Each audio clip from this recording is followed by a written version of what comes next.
Hey Star Wars action figure collectors, this is Darth Phoenix 619 coming at you with another review, and this time I have the AT-RT with ARF Trooper Boyle. This is a deluxe vehicle pack that was released back in 2010 as part of the Shadows of the Dark Side packaging. Runs for about $25 to $30 online. You can get it loose for a little bit cheaper, and you can get Boyle loose for about $10 to $15. This is a set that I've been wanting for quite a while. You know, I have Waxer and Jet, the Stealth Ops clone, and the Flamethrower Trooper in this armor. I don't have the generic one that was seen in the Obi-Wan pack, but I really wanted to kind of complete these clone troopers from the 212th Attack Battalion in the Geonosian armor, camouflage I should say. So, looks great, has the articulated legs, and of course it discusses that right there. You can pause and read that if you'd like.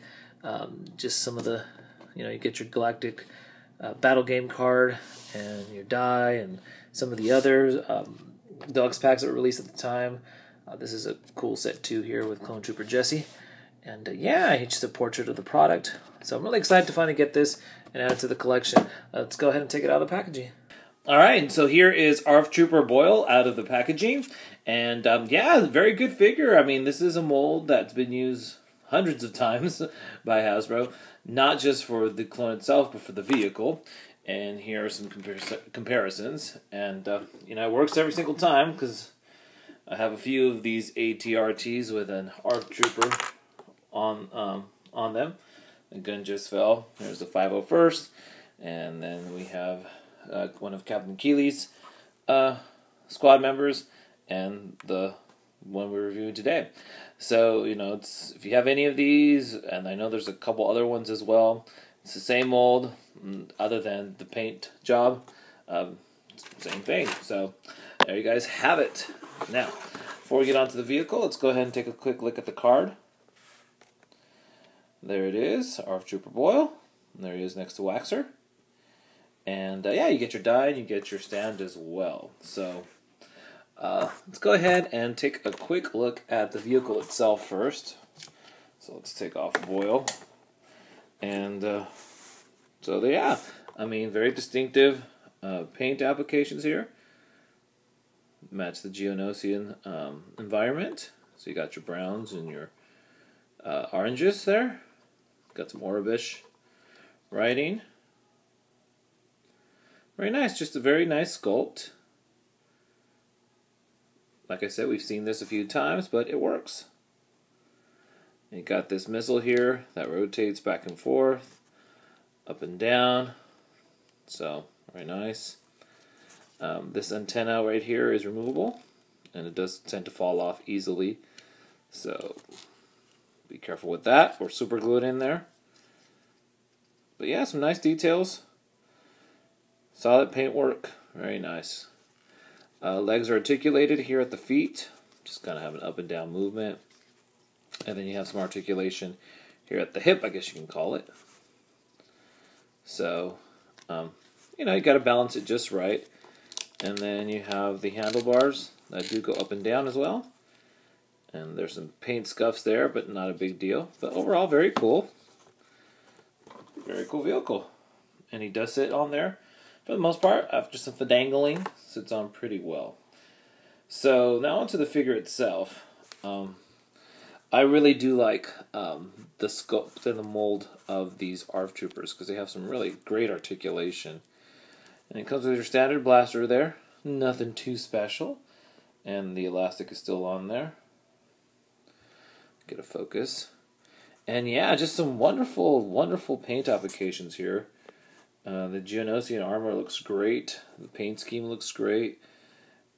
Yeah, gotta miss these paint applications, definitely. Nice vibrant brown there on the belt. Just overall, you got some orange touch-ups here and there around the feet. The knee pads on the waist. Some orange trim on the arms. Very good. And just a nice, decent sculpt. Okay. You do have some different paint apps on those knee joints there, but You know, it is what it is. Everything else seems to match up pretty nicely. Now, he's pretty much the same figure. Here's Waxer. Here's his partner in crime. You know, at first glance, they do look similar.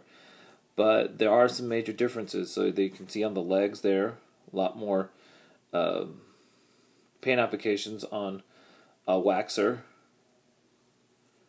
Kind of a different brown, too, when you look at it. Not the same shade underneath the camouflage there. Chest paint scheme is also different. So it's not the same pattern, not the same design, as you can tell. And then the helmet's very different.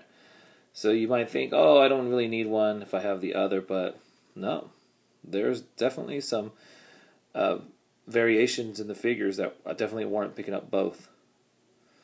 So, and I don't think I've ever reviewed Waxer, but there's that little, I forget the name of that little girl, something with an N, escapes my mind. I know someone will comment in this section below, but there's him, and here we have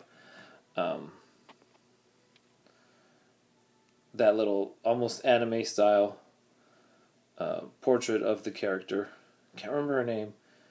We saw in that one episode on his helmet. It looks awesome. It looks so cool. One of the main reasons I wanted this figure was just because of that little portrait, little anime style portrait on the helmet. It looks so awesome. And just there's the rest of that design. So it just looks so nice. I really, really like this figure. Okay, articulation, of course, is fantastic. Got the ball jointed head, got the ball hinge shoulders, ball hinged elbows, got the ball hinge wrists right there. And then this one has the wrist articulation underneath. This one is it on the palm. You got a ball jointed torso. Of course, it goes back and forth. You got ball jointed hips because you need that for him to ride. Ball hinged knees and ball hinged ankles. So, yeah, fantastic figure. Really like it. So, there you guys have it. I hope you've enjoyed this review. Sorry about the little camera shakiness. But, yeah, definitely worth a pickup. You know, definitely can get them cheap. And, yeah, that's just that helmet design. All worth it right there. Until next time, you guys, may the force be with you.